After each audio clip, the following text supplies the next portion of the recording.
Hello friends, তোমরা সবাই কেমন আছো? আশা করি তোমরা সবাই খুব ভালো আছো আর আমিও ভালো আছি। আজকে আমি বানাতে চলে এসেছি চিকেন রেশমি কাবাব। আজকে কিভাবে বাড়িতেই চিকেন রেশমি কাবাব বানিয়ে থাকি, তো চলো সেই ভিডিওটাই আজকে তোমাদেরকে দেখাবো।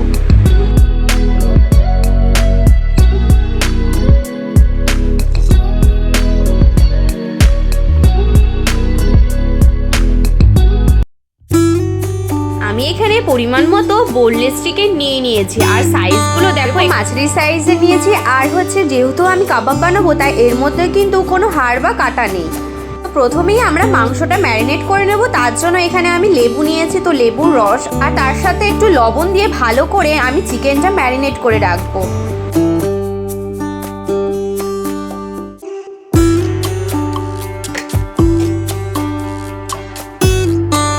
এরপরে আমি প্রায় 15 থেকে 16 কোয়া রসুন আমি পেস্ট করে নেব এবং সেই পেস্টটা দিয়ে নেব। তারপর আমি কিন্তু 1 থেকে 2 ইঞ্চি মতো আদাও পেস্ট করে নেব। তো এখানে আমি আদা ও রসুন সবই কিন্তু বাটা মশলা ইউজ করছি। তারপরে আমি দিয়ে নিলাম ধনেপাতা বাটা, আর এখানে কয়েকটা কাঁচা লঙ্কাও আমি বেটে নেব।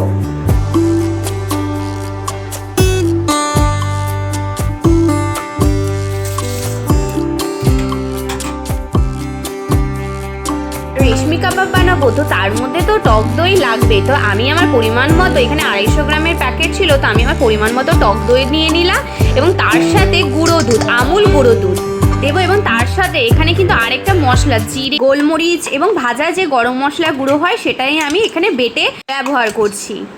আমি কিন্তু এখানে একটা জায়ফল নিয়েছি, তো আমার লাগবে জায়ফলের গুঁড়ো। তা গুঁড়োটা আমি ঠিক এইভাবেই বার করে নিচ্ছি। এই একটা গোটা জায়ফল কিন্তু লাগবে না, এর অর্ধেকটা লাগবে।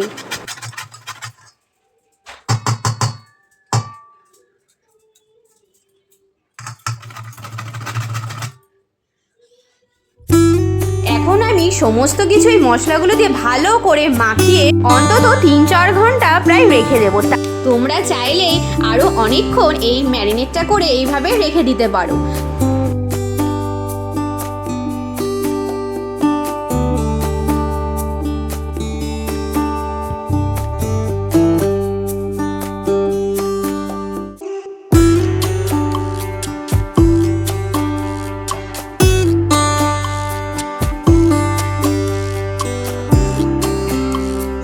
প্রায় 4 ঘন্টা পর আমি কিন্তু চলে এসেছি, আর এটা কিন্তু আমি ফ্রিজে রেখেছিলাম তাই অনেকটা জমাট বেঁধে গেছে। ফ্রিজ থেকে বার করে প্রায় কিছুক্ষণ কিন্তু আমি এভাবেই রেখে দিয়েছিলাম এবং তারপরে আমি এবার স্টিকে রেশমি কাবাবের জন্য মাংসগুলোর মধ্যে ভালো করে মাংসগুলো ভরে নেব।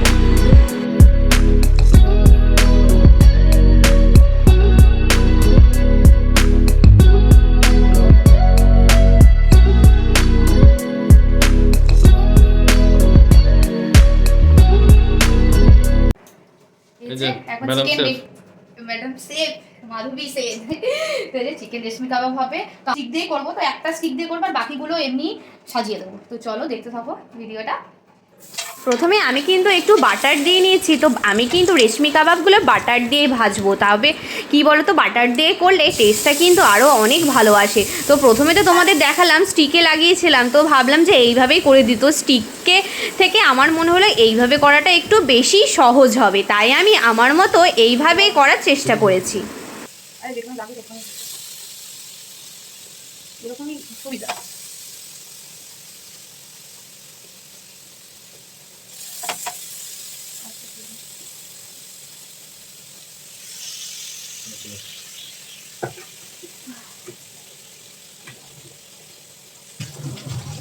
আমি কিন্তু গ্যাসের ফ্লেমটাকে একদম মিডিয়াম টু লো করে রেখেছি, যাতে মাংসটা ভালো মতো সেদ্ধ হয়ে যায় আর যাতে পুড়ে না যায়। তো এইভাবে আস্তে আস্তে করে আমি কিন্তু সব মাংসগুলোকে, অর্থাৎ এই রেশমি কাবাবগুলোকে ভালো করে একটু এপিট ওপিট করে ভেজে নিচ্ছিলাম।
এই দেখো এদিকে কিন্তু আমার রেশমি কাবাবগুলো বানানো হয়ে গেছে, তবে এখনই কিন্তু আমার রেসিপিটি শেষ হয়নি। এরপরে কিন্তু ওপর থেকে হালকা বাটার ব্রাশ করে নেব।